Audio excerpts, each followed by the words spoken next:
বাংলাদেশের ক্ষমতাচ্যুত প্রধানমন্ত্রী শেখ হাসিনাকে প্রত্যর্পণের অনুরোধ পরীক্ষা করে দেখা হচ্ছে বলে জানিয়েছেন ভারতের পররাষ্ট্র মন্ত্রণালয়ের মুখপাত্র রণধীর জয়সওয়াল।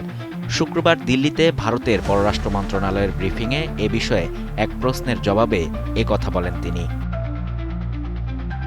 ব্রিফিংয়ে এক সাংবাদিক প্রশ্ন করেন, আমরা জানতে পেরেছি শেখ হাসিনা ও অন্য অভিযুক্ত ব্যক্তিদের প্রত্যর্পণের জন্য বাংলাদেশ আবারও ভারতকে অনুরোধ করেছে।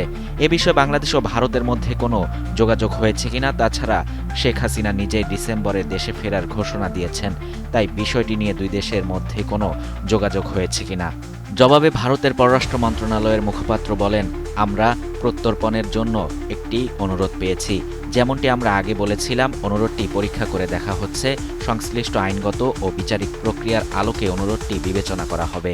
মিনিস্টার বিশ্বকাপে দেশ কাঁপানো অফার। বিশ্বকাপের উন্মাদনা উপভোগ করুন মিনিস্টার টিভিতে। 55 ইঞ্চি অ্যান্ড্রয়েড টিভি মাত্র 55,000 টাকায়, সাথে জার্সি ফ্রি। এদিকে কারো নাম উল্লেখ না করে ব্রিফিংয়ে অপর এক সাংবাদিক বাংলাদেশের স্বরাষ্ট্রমন্ত্রীর সাম্প্রতিক বক্তব্যের সূত্র ধরে জানতে চান, বাংলাদেশে নির্বাচনকালীন সময়ে একজন রাজনীতিবিদকে হত্যার দায়ে অভিযুক্ত এবং বর্তমানে ভারতের পুলিশ হেফাজতে থাকা এক ব্যক্তিকে প্রত্যর্পণের বিষয়ে ভারতের অবস্থান কী। কারণ বাংলাদেশ সরকারের দাবি, সেই ব্যক্তির বিষয়ে সব প্রয়োজনীয় নথিপত্র ইতোমধ্যেই ভারতীয় কর্তৃপক্ষের কাছে হস্তান্তর করা হয়েছে। এই প্রশ্নের জবাবে রণধীর জয়সওয়াল জানান, সুনির্দিষ্ট ওই ঘটনার বিষয়ে তাৎক্ষণিকভাবে তার কাছে কোনো তথ্য নেই।